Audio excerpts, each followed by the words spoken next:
know it must be sort of hard to take when you're dealing with some of the stuff you're dealing with. We're just saying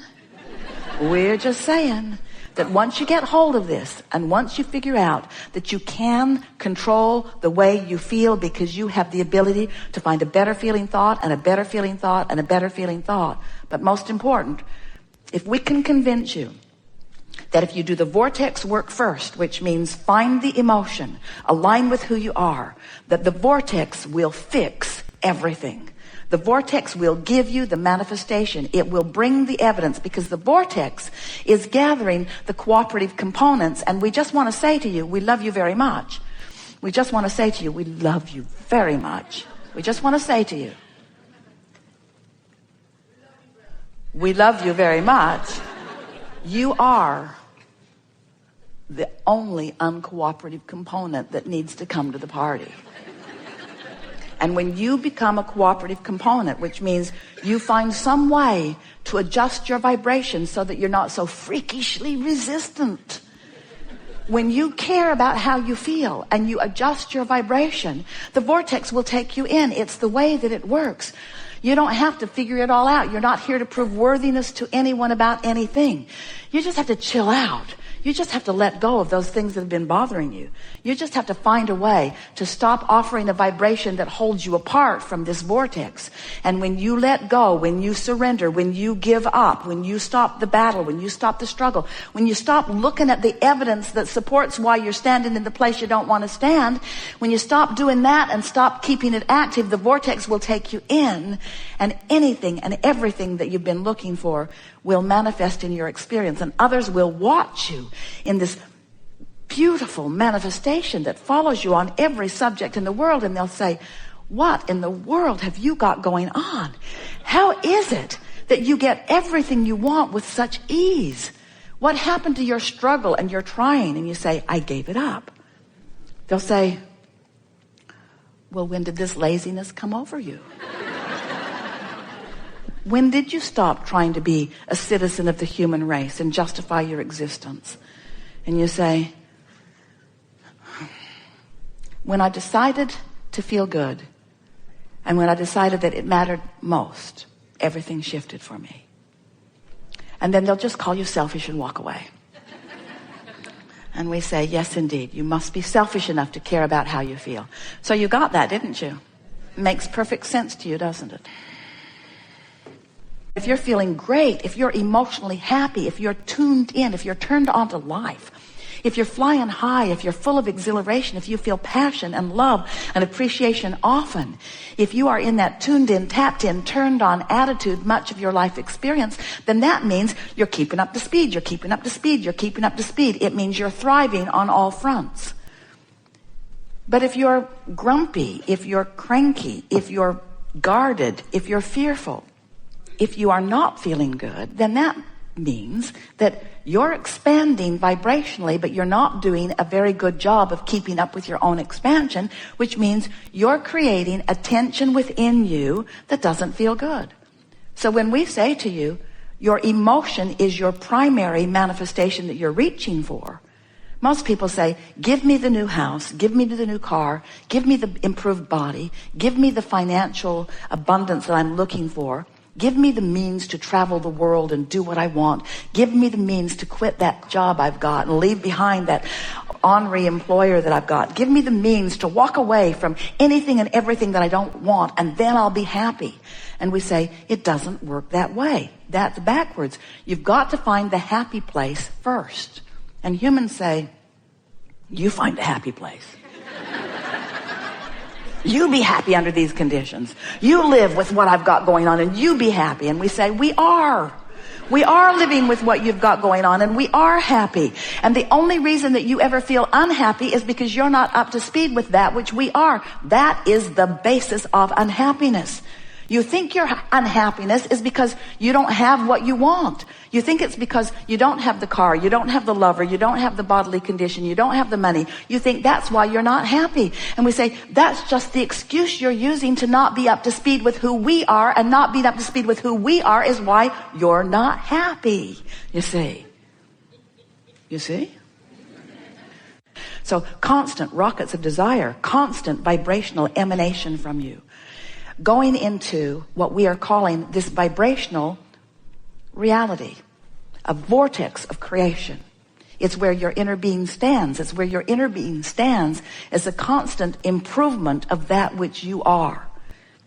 So this vortex of creation is where everything that you've been asking for, better stated, everything that you have become dwells.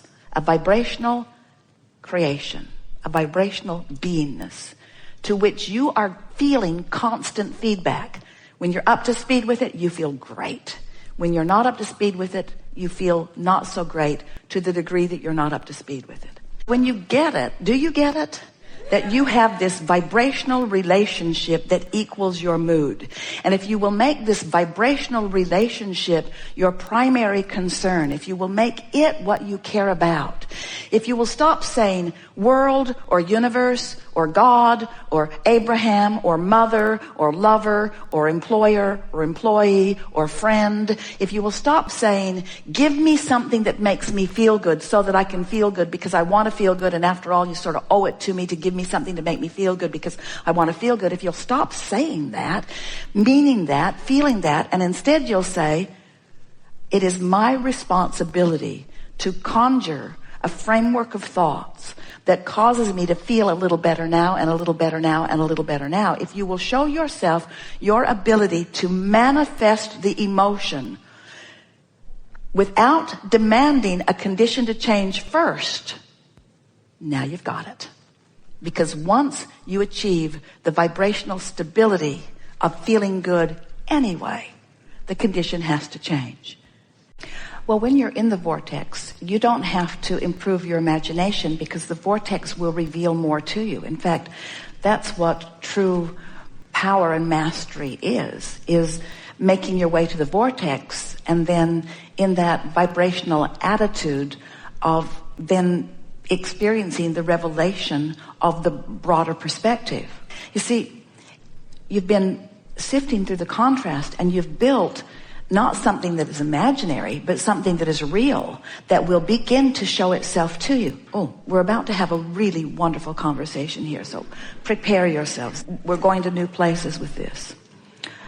There are so many things we want to give to you all at once, so we're just going to slow down here and build a little bit of a basis for it. First, we want to say to you that we really enjoyed your words about the images that you've been focused upon, and we could feel, even though you didn't use the word, momentum in that. In other words, you get so good at having experiences and recalling the experiences that there is a lot of vivid imagery in memory. And the reason that there is so much vivid imagery in memory is because as you lived it, first of all, there was the thought that preceded it, and then there was the expectation of it, whether you knew it or not, and then there was the manifestation of it, and then there was the observation of it, and so all of that was the creating of a basis of imagery. So what you've lived, or what you remember, that's really vivid imagery, even though it's not happening right now. Would you agree? Imagery meaning imagination. You're using imagery. You're not seeing it. You're not observing it. It's imagery because it has a vibrational basis that is practiced. This is a good conversation, isn't it? So now let's add to this conversation the word specific, because you lived it and you've talked about it and you've remembered it. There's a lot of specifics that are going on there. So that makes the momentum of that vibration even stronger. So then you're saying, I would like some positive imagery or some different imagery or some motion forward imagery, something different than perhaps what I'm living or what I've lived. And we say, and isn't it logical that you can't make that jump? Because the specifics of this is so strong that when you attempt to pick up the stick and go to this end of it, instead you go to the end of it that is the most active. And then it feels to you like you're struggling to find the imagery. Then you said something really interesting about, if I go to the vortex, how will I improve my imagery? And we want to say to you that the work is just to go to the vortex. The work isn't to find the specifics so that you can get to the vortex. The work is to diminish the specifics that are keeping you out of the vortex. The vortex will take you in, and then the specifics will ensue.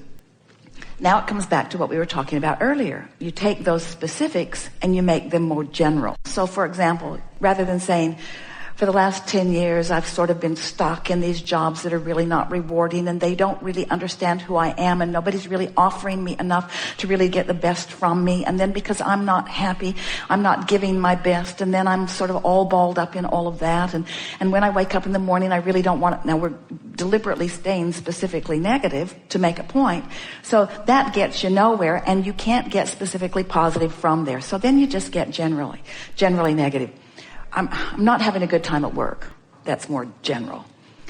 Don't really want to go. Sure wish I could find something that felt better. I'd like to feel good at work. Now, the word boredom was good because it's sort of general. You weren't talking about specifically what you're bored with, but the word boredom is an emotional word. Usually when you use an emotional word, you've gone more general. I'm sort of bored at work. I don't feel very fulfilled.